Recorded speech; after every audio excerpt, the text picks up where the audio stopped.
अगोदर एका लेलेशी बोललो. आज काहीतरी भन्नाट योगायोग आहे, कारण आज दुसरा लेले माझ्या सोबत आहे. केदार लेले. केदार, कसा आहेस तू? मस्त मस्त. एक साथ भरपूर अँटीना का? आज म्हणजे सगळ्या गुढ्या उभारलेल्या आहेत अँटेनाच्या, असं मी म्हणेन. मी थोडक्यात क्या बोलतोय? केदारची ओळख करून देतो. केदार हा माझा मस्तपैकी जुना मित्र आहे. आत्ता तो इथं माझ्या जस्ट पलीकडे म्हणजे लंडनला राहतोय. केदार स्वतः मी कॉम्प्युटरचा तर काय म्हणतात त्याला अभ्यासक आहे. त्याचा उत्तम काम तो इंग्लंडला करतोच आहे. परंतु त्याच्याबरोबर हा वेडा वाकडा खेळप्रेमी आहे. मी खेळप्रेमी हा मुद्दाम शब्द अशा करता वापरला.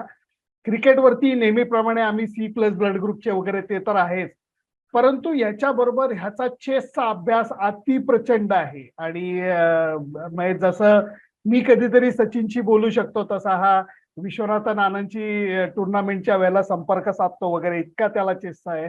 आणि तिसरी आणि महत्वाची गोष्ट ज्याच्याकरता आज मी त्याला पकडून आणलंय, ते म्हणजे जसे काही लोक माळकरी असतात आणि पंढरीची वारी करतात, तसा मला प्रचंड याचं प्रेम, आदर आणि हेवा वाटतो, कारण हा विम्बल्डनचा वारकरी आहे. मित्रा, विम्बल्डनला तू किती वेळा गेलेला आहेस आणि किती वर्ष जातोयस? फक्त एक करोनाची वारी जर चुकली म्हणजे 2020ची, तर 2001 पासून दरवर्षी, म्हणजे गेली 20-21 वर्ष. ओ माय गॉड, 20-21 वर्ष हा सातत्याने. आणि करोनाची वारी चुकली ती म्हणजे सगळ्यांची चुकली, ती काय कोणाची चुकली एकाची होती. चुकली नाही. हो, ती बरोबर. कोणाची एकाची चुकली नाही. आणि असं पण नाहीये, केदारचं असं नाहीये की बाबा काय म्हणतात त्याला प्रचंड मोठा श्रीमंत आहे आणि आता किती पैशाचं तिकीट, चल फेकले पैसे आणि गेले, असंही नाहीये.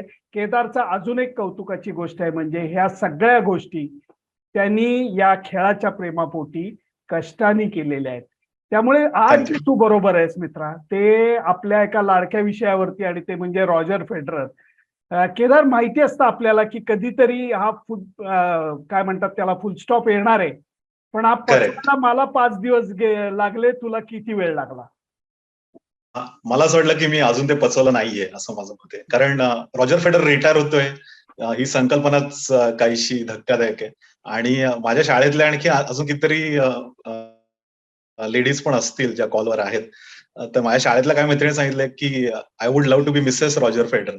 तर असं फॅन फॉलोइंग ज्या माणसाचं आहे, तो रिटायर होतोय, हे थोडक्यात म्हणजे आई रिटायर होती असं जेवढं डिफिकल्ट आहे ऐकण्यासाठी, तेवढंच असं मला वाटतं की परफेक्ट, तेवढंच अवघड होतं त्यांच्यासाठी. परफेक्ट, परफेक्ट उदाहरण दिलंस. मित्रा, आता हा जो तो काळ आपण बोललो, 2020 ते आता 22, हा तर सुवर्ण काळ होता. या सुवर्ण काळामध्ये रॉजर फेडररनी विम्बल्डन वरती अधिराज्य गाजवलं, आणि जेवढा तो चॅम्पियन झाला तेवढा त्यांनी लोकांच्या मनावरती राज्य गाजवलं. तू पहिला महत्वाचा प्रश्न, मला अशी कुठली तरी एक मॅच सांग की जी तुझ्या मनामध्ये अक्षरशः म्हणजे अजंठा लेण्यासारखी कोरली गेलेली आहे रॉजरची. मला असं वाटतं की सगळ्यात पहिली जी झाली नडाल आणि फेडरर 2005, तर मला वाटतं की ती सगळ्यात असेल. कारण माझा एक इंटरव्ह्यू पण झाला तिथे BBC रेडिओ 5 वरती. आणि मी परत येत होतो, म्हणजे मी तिथे राहत नव्हतो, म्हणजे लंडनला तेव्हा राहत नव्हतो आणि मी ऍम्स्टरडॅमला होतो आणि मला फ्लाईट पकडायचं होतं. आणि सगळीकडे चर्चा हीच होती की फेडरर सेट ड्रॉप न करता विम्बल्डन जिंकेल का. ही ब्रेकमध्ये नडालनी तो सेट जिंकला आणि I think that was the initiation point की Federer Nadal rivalry has arrived. मला असं वाटतं की ती फायनल सगळ्यात जास्त महत्वाची होती. आणि केदार, आता याच्यामध्ये हा थोडासा तुझ्या करता आठवणीतला कुपीतला भाग मी बाहेर काढू इच्छितो. अशी कुठली रॉजरची मॅच तुला आठवते का? आठवत असणारच की ज्याच्याकरता तू कष्ट केलेलेस, नाट्य घडलेलं आहे आणि तुला ती मॅच बघायला मिळाली. आय थिंक ऑलमोस्ट प्रत्येक रॉजरची जी फायनल आहे ती मी कष्ट करूनच बघितली असं मला वाटतंय. म्हणजे काय, मी ते मुद्दाम बोलत नाहीये कष्ट करून म्हणजे काय, जरा प्लीज सांग. हा, म्हणजे सगळ्या नाना तऱ्हेच्या शकला लढवून तिकीट मिळवायचं आणि फायनल बघायची. तर हा जो प्रकार आहे की रांगेत उभं राहायचं, लोकांना विचारायचं कसं काय तिकीट मिळेल, कुठल्या प्रकाराने येणं त्यानं प्रकारे ज्यात कुठल्या तिकीट मिळेल. सो हे सगळ्या शकला लढवून ती फायनल बघता येणं. आणि विशेष म्हणजे मी एक महत्वाची गोष्ट सांगेन की एक मिडल फ्रायडेची मॅच होती 2007, जेव्हा छत नव्हतं. ती मॅच मी जास्त लोकांना सांगत उभं होतो. आणि ते तिकडे गेले आणि त्यांनी सांगितलं कुठे तुमचा मुलगा? मग जनरली रूल असा असतो की तुम्ही रांगेत नसाल तर तुम्हाला तिकीट मिळत नाही. पण माझ्या वडिलांच्या वयाकडे बघून त्यांनी तिकीट दिलं. पण वास्तविक पाहता मी रांगेत नव्हतो, म्हणजे रांगेत उभा नव्हतो, फक्त मी खाली गेलो होतो. ब्रेक होतोय तुझा. आता फ्रायडेची तर मी स्ट्रॉबेरीज घेऊन गेलो आणि हा नाही, मी फक्त स्ट्रॉबेरीज घेऊन गेलो आणि तिथल्या मला स्टुअर्ट विचारलं की फक्त मला एवढं सांग की जर तू तिथे होतास, म्हणजे जर तू जागेवरती बसलेला होतास, तर तू सीटच्या लेफ्ट साईडला होतास का राईट साईडला होतास? तर आता कसं आहे की मला सेंटर कोर्ट पूर्णपणे पाठ असल्याने मी त्याला सांगितलं ऑब्व्हियसली मी 3 रोज सोडून लेफ्ट हँड साईडला बसलो होतो. आणि तो म्हणला की एवढं परफेक्ट कसं काय माणसाला एवढं माहित असू शकतं. तर त्याचं मी सिक्रेट सांगतो लोकांना की जेव्हा विम्बल्डनचं तुम्हाला तिकीट मिळतं तर त्याच्या मागच्या बाजूला तो प्लॅन तुम्हाला ऑलरेडी माहिती असतो. आणि जर तुम्हाला एवढी इन्फॉर्मेशन असेल तर तुम्ही सांगू शकता की तुम्ही कुठे बसला होता. क्या बात आहे. आणि हे जे तू हळूच असं नम्रतेने म्हणालास, लेले नावाला हे खरं शोभत नाही, पण तरी तू म्हणालास की मी रांगेत उभा होतो. हे क्यूइंग हे प्रकरण आहे. हे मित्रांनो, मैत्रिणींनो आणि खेळप्रेमींनो सोपं नसतं, परंतु ते फार सुंदर असतं. मला फक्त सांग, हे जे तू सांगतोस की मी रांगेत उभा राहिलो, मी हे केलं, तू सर्वात जास्त किती तास रांगेत उभं राहून रॉजरची मॅच पाहिलीस? आय थिंक प्रत्येक रॉजरची मॅच मी 13 तास मिनिमम क्युइंग केलेलं आहे. म्हणजे पहाटे 2 किंवा 3 वाजता. तुम्ही पण आला होता एकदा. तर की तुम्हाला माहितीये की हे सोपं नाही की पहाटे 2 किंवा 3 वाजता. आणि कसं असतं की जितके लोक माझ्या घरी राहायला येतात, तर मैफिल रात्री साधारण एक 11-12 पर्यंत चालते आणि मग फक्त आपण मोजक्या 2 तासांच्या झोपेवरती विम्बल्डनला जातो. आणि त्याच्यानंतर मग साधारण 2 वाजता जर आपण क्युइंग सुरुवात केली तर मग आपल्याला 3-4 वाजता तिकीट मिळतं. आणि त्याच्यानंतर फेडररची मॅच बघायला मिळणं म्हणजे मग तुम्हाला तेवढं अजून थांबावं लागतं. क्या बात आहे. क्या बात आहे. त्यामुळे या सगळ्याच गोष्टी कमाल असतात, कारण क्यूइंग हे सुद्धा एक संस्कृती आहे, हे प्लीज लक्षात घ्या. विम्बल्डन क्यूइंग ही एक संस्कृती आहे आणि त्या संस्कृतीचं पालन करून यांनी मॅचेस पाहिलेल्या आहेत. केदार, मला एक महत्वाचा प्रश्न तुला असा विचारायचा आहे. खेळाडू खूप असतात, ग्रेट खेळाडू आपण पाहिलेले आहेत, अनुभवलेले आहेत, त्यांच्या खेळाचा आनंद घेतलेला आहे. परंतु या रॉजर फेडरर या व्यक्तीबद्दल नुसतं खेळाडू म्हणून नाही, तर एक माणूस म्हणून आपल्याला प्रेम वाटतं, असं तुला वाटतं का? आणि वाटत असलं तर ते का वाटतं? कारण म्हणजे जसं तुम्ही म्हणालात की क्रीडा ही संस्कृती आहे, म्हणजे इंग्लंडमध्ये किंवा म्हणजे तर त्याच्यामध्ये रॉजर फेडरर हे सार्थकी लावतो किंवा पीट सॅम्प्रास त्याच्या आधी जर आपण हा विचार केला तर त्या सगळ्याच्या मध्ये की विम्बल्डनला द जेंटलमन्स टायटल किंवा द जेंटलमन सिंगल्स का म्हटलं जातं, तर थरो जेंटलमन की माझ्या आठवणीमध्ये एक गोष्ट आहे की एक लहान मुलगी ती अगदी धावत रॉजर रॉजर रॉजर म्हणून धावत आली आणि अगदी लाईक ती एक 6-7 वर्षांची मुलगी असेल आणि ती घुटमळली आणि ती पडली आणि रॉजर फक्त प्रॅक्टिसला चालला होता, पण तो तिथे थांबला तिच्यासाठी. त्याने तिला बॉल ऑटोग्राफ साईन करून दिला. आणि मला असं वाटतं की ती आता एक टेनिस प्लेअर पण झाली आणि तिचं नाव आहे एम्मा रॅडाकोनम. अरे बाप रे, what a story, what a story. तिने सांगितलं नाही ही स्टोरी, पण it is one of the known stories in England. नाही, पण किती सुंदर. म्हणजे आणि म्हणून या लोकांबद्दल, कारण खेळ जिंकणं हारणं या सगळ्या गोष्टी चालू राहतात त्यांनी.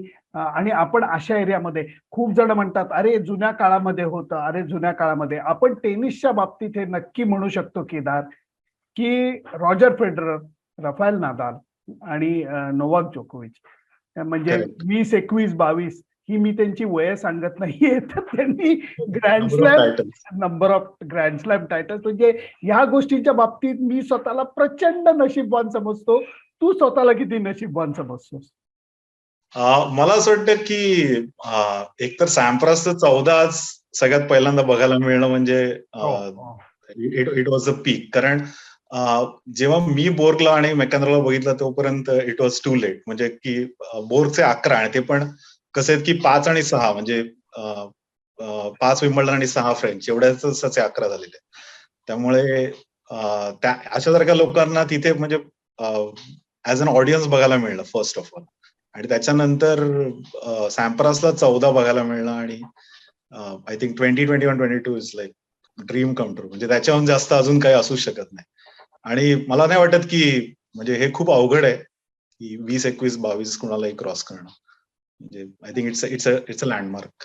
आणि ते पण एक जाता जाता एक ते पण सांग की क्रिकेटच्या खेळामध्ये XYZ खेळांमध्ये की आपण पाहतो की खुन्नस असते, मरणाची खुन्नस असते. म्हणजे क्रिकेटमध्ये एकमेकांची तोंड पाहत नाहीत, इतकं ते मैदानावरची वागणूक कधी कधी वाईट होते, चांगली होते वगैरे वगैरे.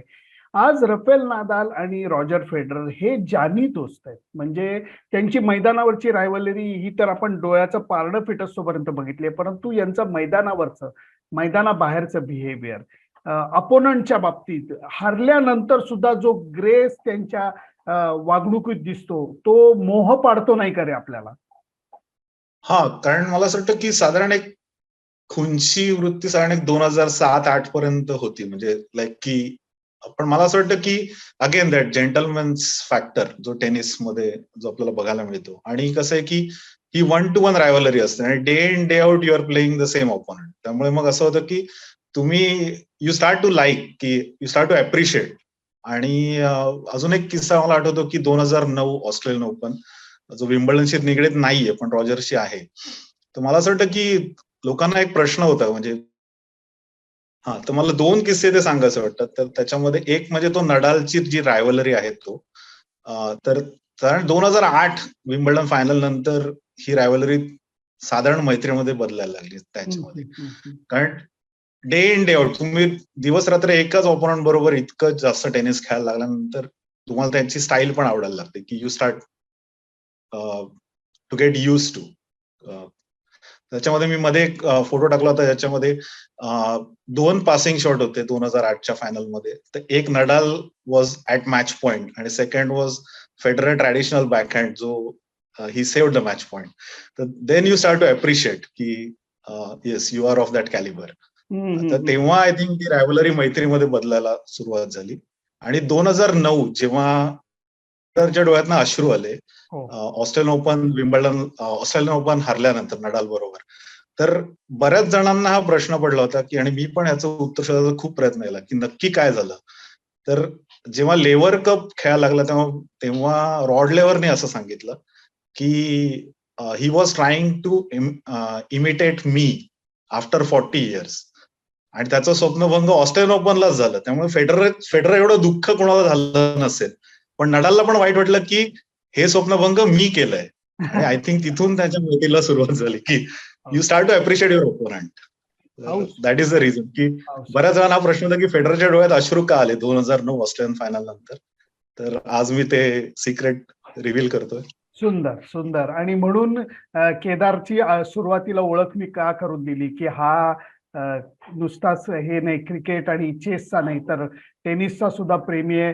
विम्बल्डनच्या हिरवळीवरून हे अत्यंत सुंदर पुस्तक, एकमेव मराठीतलं विम्बल्डन विषयीचं पुस्तक हे त्यांनी लिहिलेलं आहे. विम्बल्डनच्या लायब्ररीमध्ये सुद्धा प्रेझेन्स आहे त्याचा, बरोबर?